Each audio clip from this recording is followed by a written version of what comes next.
Nous allons aujourd'hui poursuivre les cours de la série Comprendre Mashiach avec la partie réservée à comprendre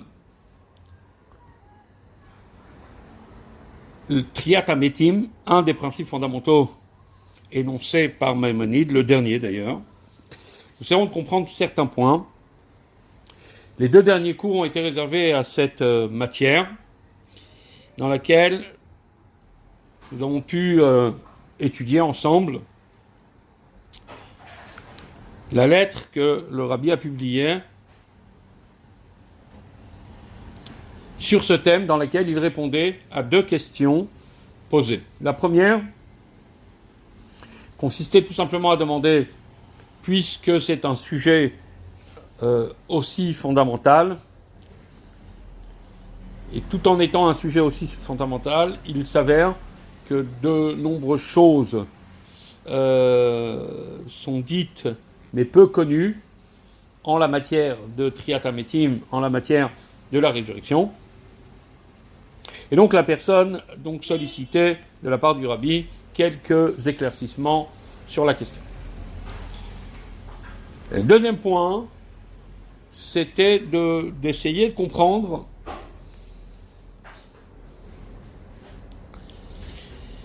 en quoi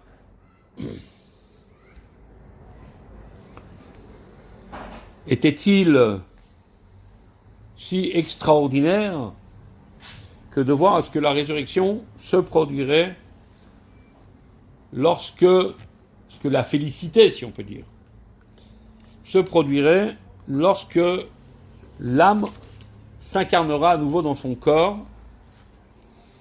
En quoi cela est-il si important ou si extraordinaire que cela, à ce que l'âme, qui est de nature spirituelle, de nature divine, ait besoin de se réincarner à nouveau dans le corps. Vu l'importance de la question, le Rabbi répond à la seconde avant de répondre à la première. Et donc ces deux thèmes ont été ceux sur lesquels nous nous sommes penchés les deux dernières semaines. Aujourd'hui, on va aborder un autre aspect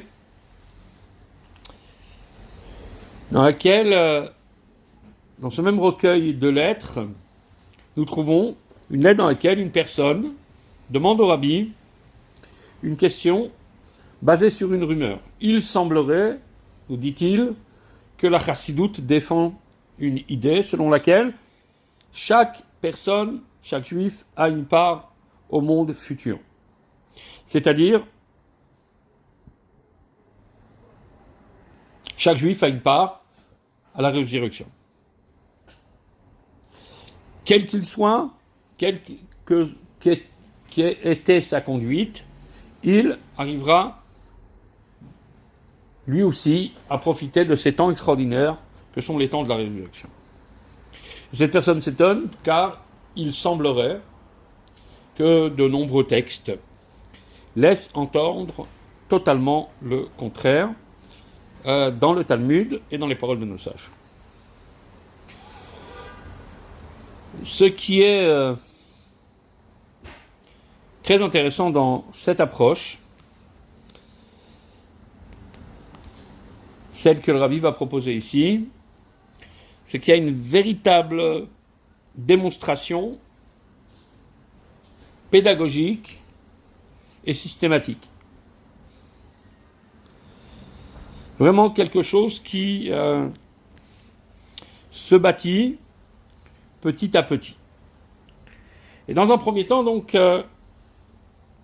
en fait, le Rabbi va articuler sa réponse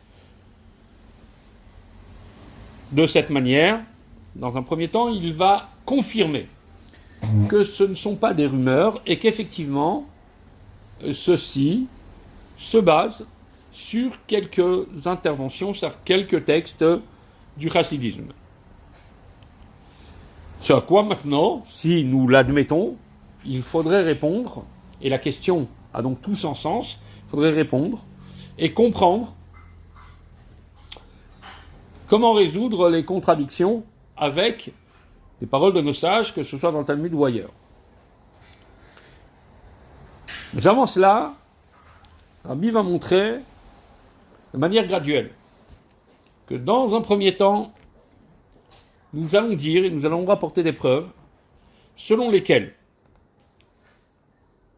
en effet, c'est possible, il est possible que le pire des renégats puisse jouir de la résurrection lui aussi. Dans un deuxième temps, on montrera que les textes laissent entendre que pas seulement c'est possible, c'est ainsi que les choses vont se produire. Pour enfin, dans un troisième temps, démontrer que non seulement c'est possible, non seulement c'est ainsi que les choses se produiront, mais en plus, il y a une logique qui oblige, et certains principes et certains facteurs qui obligent à dire effectivement que chacun jouira de la résurrection quel qu'il soit.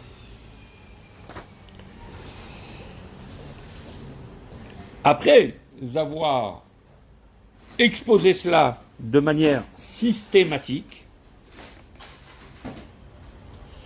le rabbi va alors énumérer dans la dernière partie de cette réponse toutes les sources qui sembleraient être contradictoires à cela, à ce que nous essayons de défendre, et une par une, il essaiera, et bien sûr il réussira, à prouver que les contradictions ne sont qu'apparentes et que ça suit le principe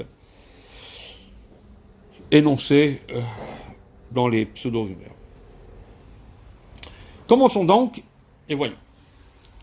Rabbi dit en fait, en effet, la source même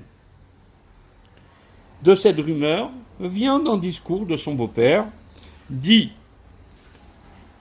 dans l'année 1940, dont le titre est basé sur le verset « Lorsque ton fils t'interpellera », au sujet de Pessah, et là il est dit qu'effectivement chaque rabbi précédent dit comme ça, son beau-père, le beau-père du rabbi nous dit, que chaque juif, comme dit la Mishnah dans Sanhedrin, a une part dans le Olam Haba, dans le monde futur, qui signifie, dans le contexte de la Mishnah, le monde de la résurrection.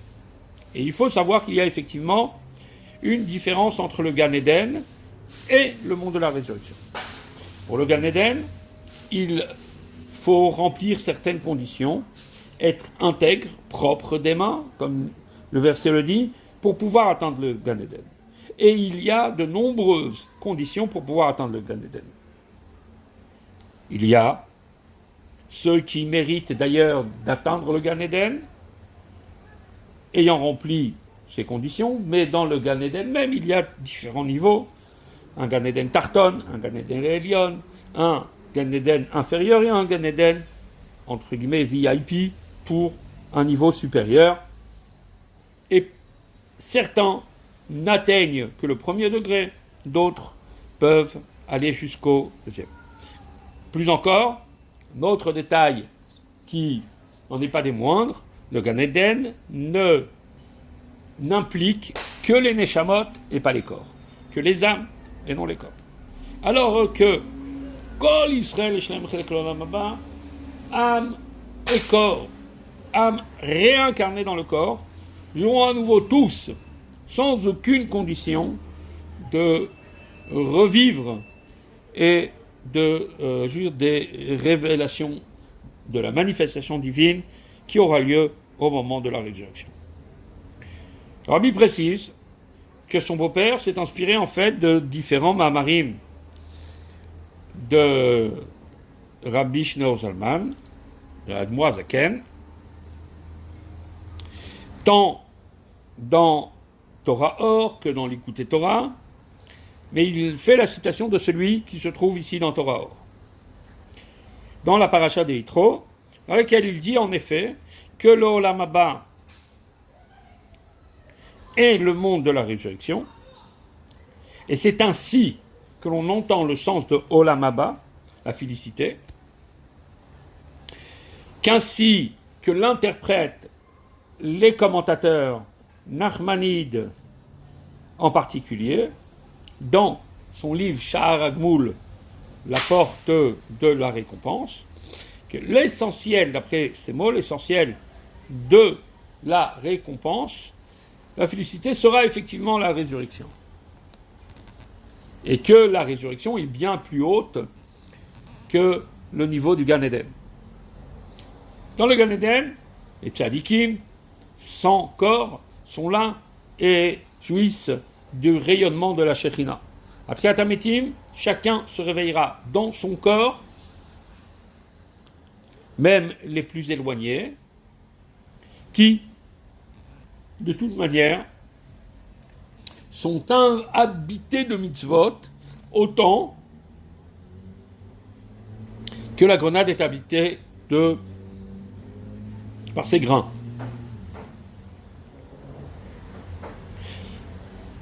Le rabbi fait une note en bas dans laquelle il explique que bien qu'il y ait sur la question, comme nous l'avons vu dans les cours précédents, sur la question de la félicité absolue, finale, discussion entre Maïmonide et Nachmanide notamment, cette discussion n'a lieu d'être que tant qu'il n'y a pas eu de décision sur la question en la matière. Je vais prendre pour exemple le fait que dans le Talmud, nous avons différentes discussions entre les sages. Ils peuvent s'opposer, aiguiser leurs avis l'un en face de l'autre. Les positions sont différentes dans les commentateurs du Talmud, dans les décisionnaires que sont le Rambam Maïmonide, le Riv Rabbi Yitzhak El-Fassi ou le Rosh Rabbeinu Asher. Mais lorsque Rabbi Yosef Karo va légiférer et va faire un choix entre ces décisionnaires, entre la position de ces décisionnaires, plus personne ne peut remettre en question ou se dire tiens, moi je vais me mettre à me conduire comme tel ou tel avis, alors que ce n'est pas celui qui a été retenu par Rabbi Yosef Karo. Et de la même manière, qu'en matière de halakha, c'est bien Rabbi Yosef Karo, entre guillemets, qui a le dernier mot, ainsi en est-il en matière d'éthique et de pensée juive. Les sujets ont bien pu être discutés dans les générations précédentes, et chacun a pu avoir un avis différent, pour ne pas dire divergent.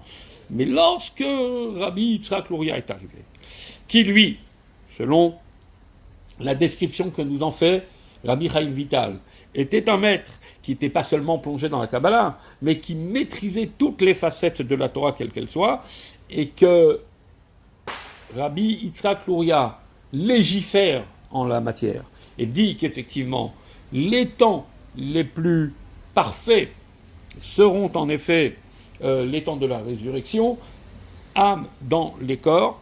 Donc il n'y a plus de doute, en effet, que c'est bien de cela qu'il s'agit, et c'est ainsi qu'il faut l'interpréter. Après cette parenthèse, Rabbi dit, maintenant nous connaissons donc la source de cette rumeur. Il encore, maintenant, effectivement, la question, en effet, qui a été posée est cohérente, et nous devons d'énumérer les sources qui paraissent contradictoires et répondre une après les autres. Mais avant cela, nous allons d'abord prouver que dans les paroles de nos sages, il ne fait aucun doute à ce que la position défendue par la Chassidoute, selon laquelle chacun aura part au monde de la résurrection, c'est bien possible.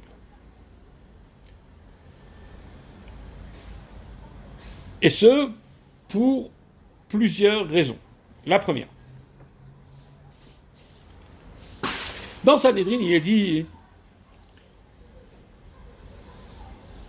que tout Israël, chaque membre du peuple d'Israël, a une part dans le monde futur qui est celui de la résurrection. Sauf, nous dit le Talmud, Yerovam, Achav, Ménaché, qui étaient des rois impies, des rois idolâtres, qui, pour l'exemple de Ménaché, ne s'est pas suffi lui-même d'être éloigné de nos valeurs, mais il a entraîné avec lui ce qui aggrave son cas, entraîné avec lui toute sa génération. Et pourtant, Maïmonide nous dit que tout Israël, dans les lois de Teshuvah, Maïmonide écrit que tout Israël, chacun a une part dans le monde futur, même celui qui aurait fauté de la manière la plus grave, même ceux pour lesquels il est dit explicitement dans le Talmud, qui n'ont pas de part au monde futur. Cela, ce n'est que dans le cas où il n'a pas fait Teshuvah avant de mourir. Mais s'il a fait Teshuvah avant de mourir, quand bien même aurait-il fait cette Teshuvah en dernière minute, dans son dernier souffle, eh ben, il faut savoir qu'il a une part au monde futur.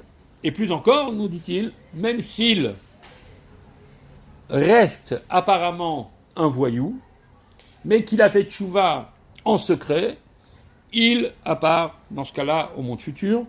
Cela, il se base sur un verset qui dit « Shuvu banim shovavim » « Retournez, mes enfants, retournez vers moi, mes enfants qui êtes turbulents. » Tout en étant turbulents, on reste les enfants de Dieu. C'est-à-dire, même si, apparemment, la personne paraît, de par sa conduite, de par son état d'être, ne pas avoir fait Teshuvah, il se peut qu'effectivement, il a émis des regrets intérieurement en lui, et ces regrets constituent déjà une Teshuvah, donc selon Maïmonide. Donc nous voyons déjà, première source possible, à ce que oui, en effet, il est possible que même quelqu'un qui est énuméré dans la liste de ceux qui ne méritent pas le Olam Haba, la résurrection, le mérite tout de même, puisque qui sommes-nous pour juger s'il a fait oui ou non Teshuvah. Mais nous allons aller encore plus loin en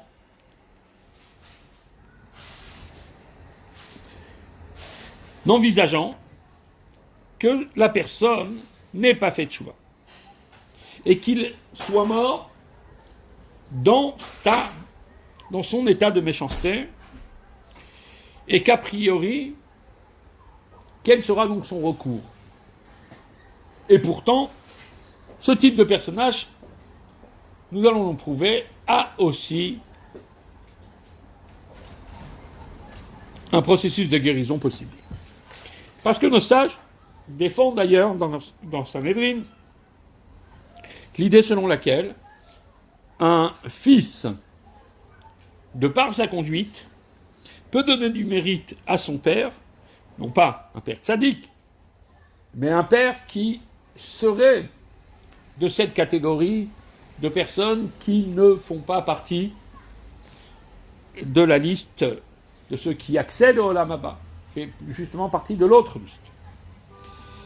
Et envisageant même qu'il n'a pas fait tchouva. Mais si le fils, lui, est un homme juste, pas véritablement un tzaddik, pas dans le sens de tzaddik, l'homme parfait, mais juste, c'est-à-dire quelqu'un qui se conduit comme il se doit, alors il donne du mérite à son père, et son père pourra accéder au Olam Haba. Cela va aussi dans l'autre sens. Un père peut prier pour que son fils, qui était hérétique, qui était éloigné, qui fait partie de ce genre de liste, puisse accéder, et ainsi il accédera au Olam Haba. La seule différence entre le père et le fils, c'est que le fils, sa conduite suffit, il n'a pas besoin de prier pour son père, alors que le père, sa conduite ne suffirait pas, il faut qu'il prie pour son fils. Et nous allons encore plus loin dans cette idée, parce que, là, vous me direz qu'il y a un lien de parenté, une filiation, qui permet d'interagir entre les âmes du père et du fils, ou des proches. Mais il s'avère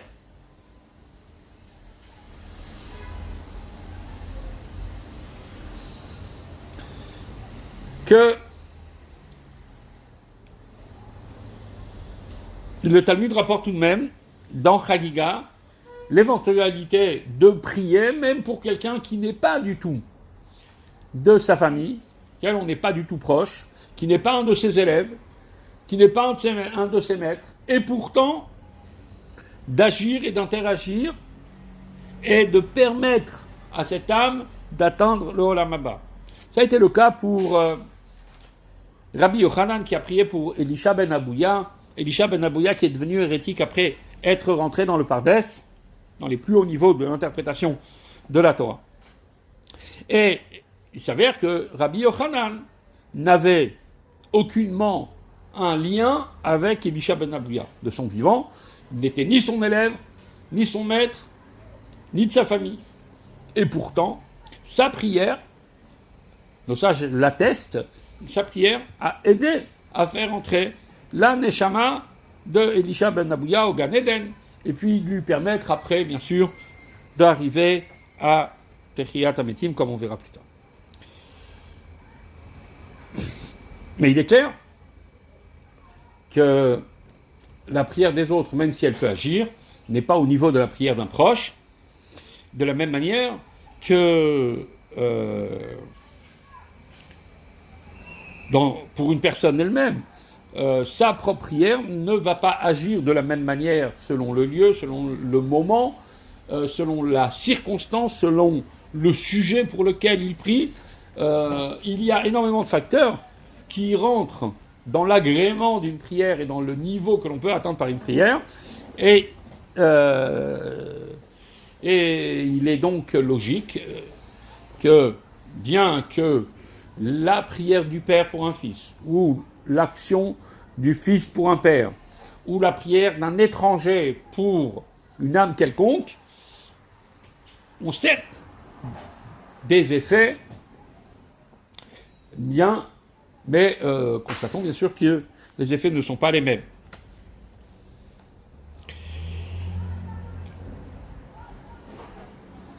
Avant de poursuivre, il y a une note très intéressante et qui révèle vraiment le côté génial, le côté de génie qu'avait le rabbi. Le rabbi s'interroge sur le fait que ce soit Rabbi Yochanan qui précisément vient prier pour Elisha ben Abouya. Si effectivement n'importe qui peut agir pour Elisha ben Abouya, comment est-ce possible que le Talmud puisse attester que c'est précisément la prière de Rabbi Yochanan pour Elisha ben Abouya qui a fait ses effets et qui l'a fait rentrer au Gan Eden? Pourquoi Rabbi Yochanan s'était-il engagé de la sorte pour un homme qui, somme toute, n'était ni de sa famille, ni son élève, ni son maître? Rabbi dit quelque chose de très intéressant. Il s'avère que certaines fois, notre conduite notre état d'être peut constituer une accusation, peut prendre la place, nous pouvons prendre la place d'un procureur envers autrui. C'est-à-dire, Rabbi rapporte des exemples, en effet le Talmud nous dit que il aide, sans le vouloir, représenter en fait quelque part une procuration contre tous les pauvres du monde. Pourquoi ? Parce que lorsque quelqu'un est pauvre et qu'il quitte ce monde après 120 ans, il atteint le tribunal céleste, on lui dit « Mais as-tu étudié la Torah ?» La réponse de ce monsieur serait éventuellement « Non ». Pourquoi tu n'as pas étudié ? Parce que j'étais pauvre, j'avais des soucis. Alors, on lui dit, écoute, c'est pas une excuse. Il n'y avait dans l'histoire personne qui était aussi pauvre que Hillel, et pourtant c'est devenu Hillel Azaken, Hillel l'Ancien. Donc, ton argumentaire n'est pas bon. Quelque part, donc ça plaçait Hillel, cet homme de bonté, dans une situation de procureur.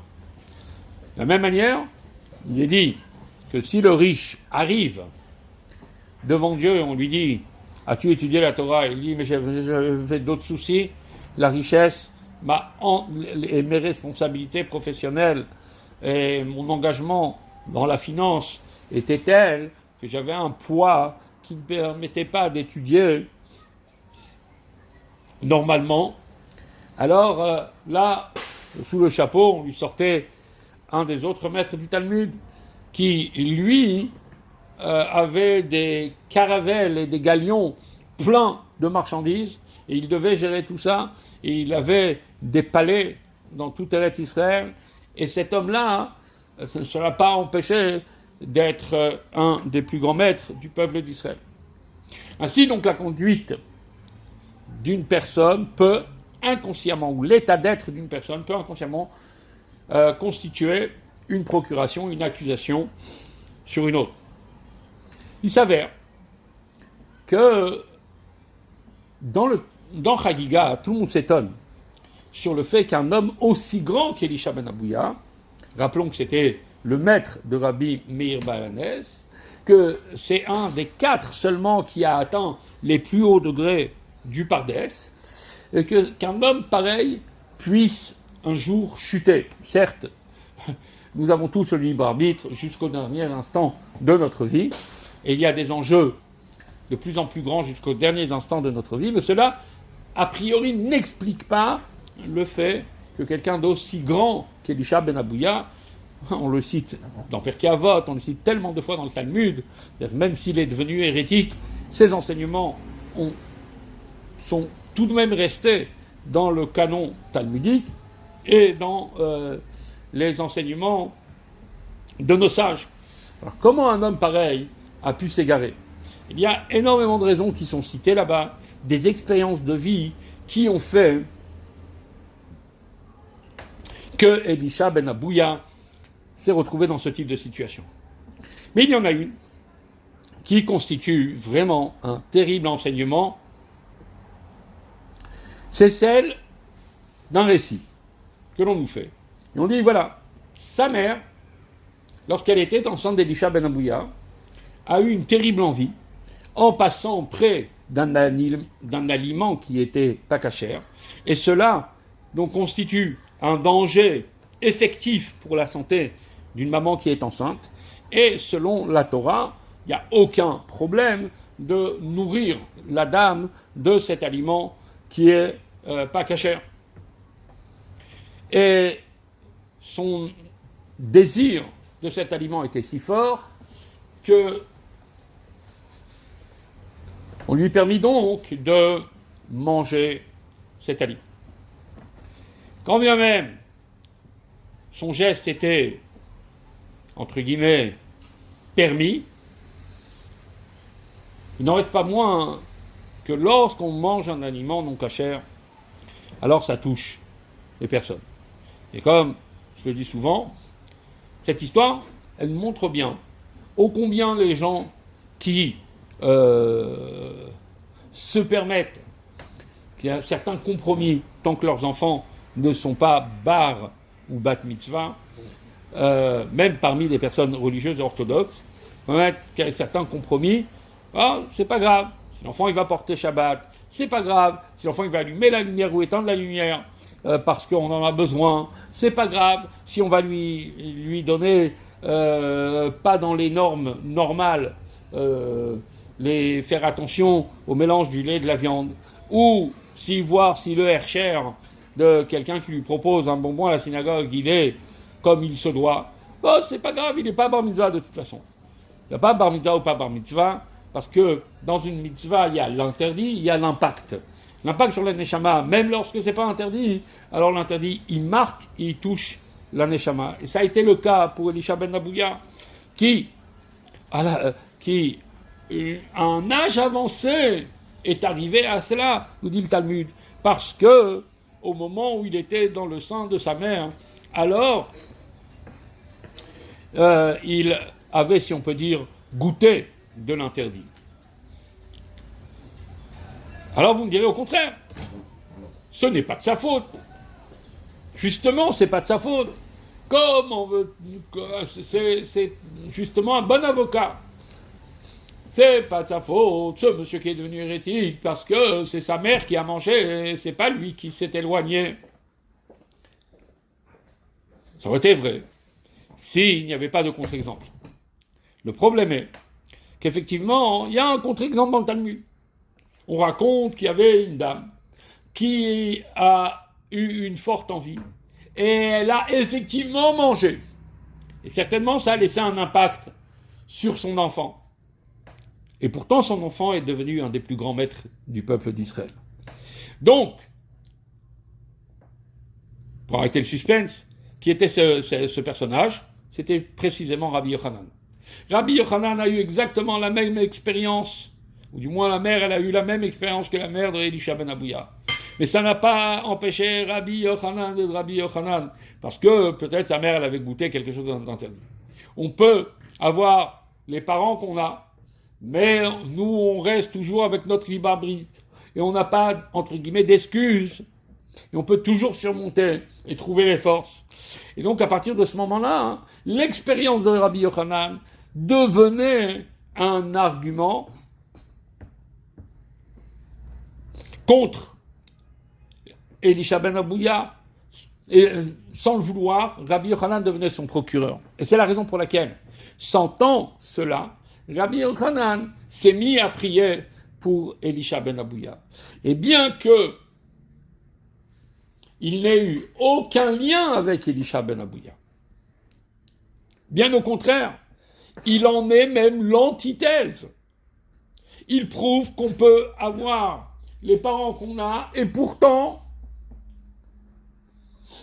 être quelqu'un d'honorable, quelqu'un de bien, quelqu'un de juste, quelqu'un d'éthique.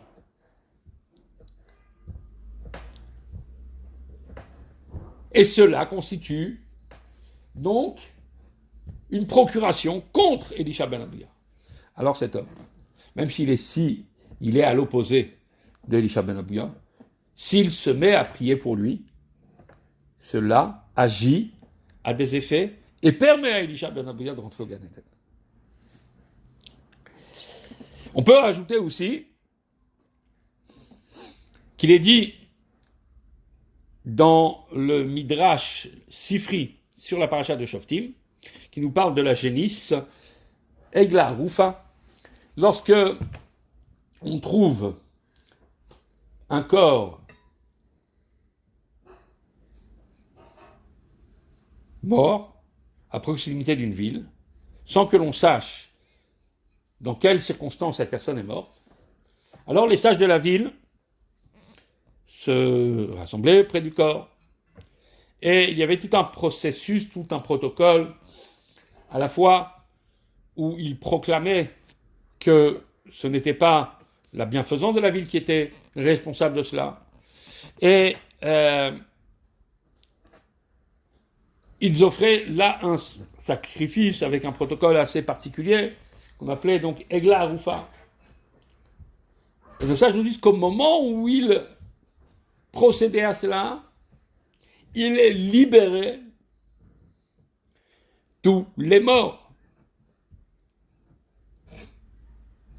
de la génération du désert, pour qui, de par leur rébellion répétée, ont perdu le droit d'aller au Olam Haba, et grâce à un processus de Egla Arufa, qui est fait des générations après, par des personnes qui n'ont rien à voir avec eux, avec la génération du désert, peuvent faire entrer la génération du désert dans le groupe de ceux qui méritent le Olam Haba.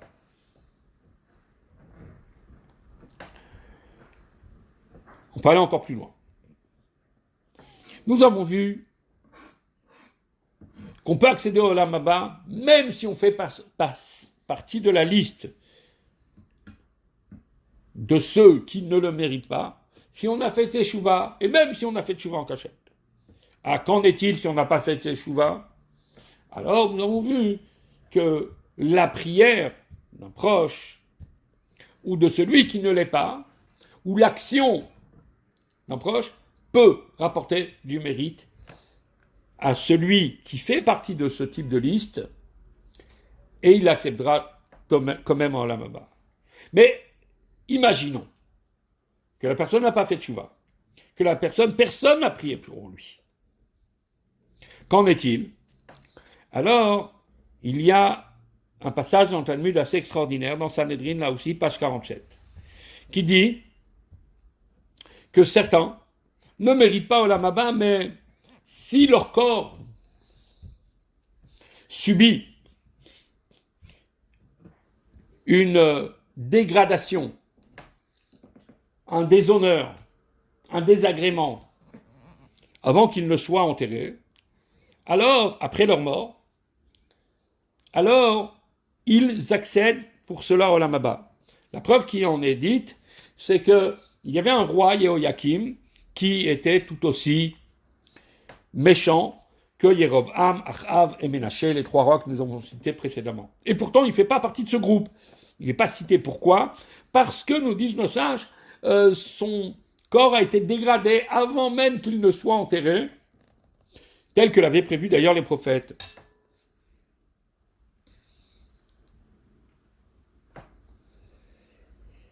Et c'est ce qui lui confère le pouvoir de ne pas être considéré comme Yerovam, Achav et Ménaché, et lui, donc, il fait partie de ceux qui ont Olam Haba. Ah, il nous reste Yerovam, Achav, Ménaché. Et pourtant, le Talmud de Jérusalem, dans le traité de Kilaïm, nous dit que ces personnages-là, pour lesquels il est dit qu'initialement ils n'avaient pas, de par leur conduite, par Olam Haba, auront aussi accès au Olam Haba, sont passés de la liste des exclus à la liste de ceux qui mériteront Olam Haba, lorsque on est arrivé à la destruction du temple par les Babyloniens et que la terre d'Israël a été brûlée. Au moment où toute la terre d'Israël a été saccagée, brûlée, et que ces rois d'Israël dormaient, si on peut dire, dans le sable de la terre d'Israël, dans les profondeurs de la terre d'Israël, ceux que la terre a subi, leur corps l'a aussi, ce désagrément, leur corps l'a aussi subi. Et c'est ce qui leur permet, alors qu'ils ont été enterrés, que personne n'a prié pour eux, qu'ils n'ont pas fait de tchouva, c'est ce qui leur permet d'accéder au Olam Haba. On peut effectivement faire une différence entre Yehoyakim et Ménaché, Achav et Yerovam, parce que Yehoyakim, la dégradation de son corps avant son enterrement a été présentée et annoncée déjà par les prophètes. C'était déjà un processus, si on peut dire, de réparation. Alors que dans le cas des trois derniers rois hérétiques, renégats et rebelles, l'idée est encore plus forte. Pourquoi l'idée est encore plus forte? Parce que personne ne leur annonçait cela. Ce désagrément d'être dans la terre une fois que le temple a été détruit, dans cette terre qui brûle. Donc ils n'y sont pour rien. Ça ne fait pas partie non plus d'un scénario qui a été annoncé par un prophète. Mais le fait même que cela se soit produit leur confère la force de rentrer dans la liste de ceux qui méritent Olam Haba. Donc nous avons vu jusque-là, pour aujourd'hui, en effet, comment il est possible pour tout un chacun, même les plus exclus, d'atteindre le Olam Haba. Soit par la force de la conduite des proches, de la prière des proches, de la prière de qui que ce soit. 2, de par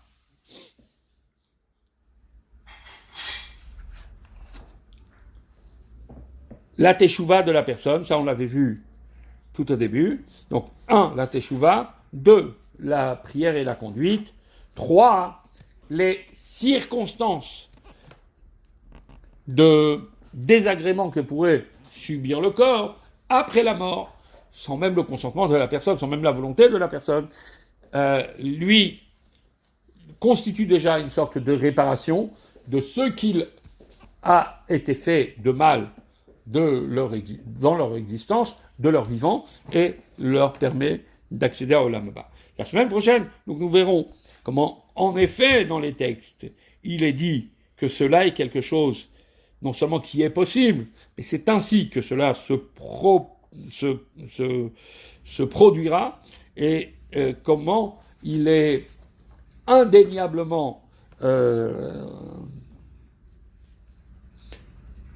incontournable que les choses puissent se produire ainsi pour différents facteurs dont nous parlerons, et puis nous avancerons petit à petit.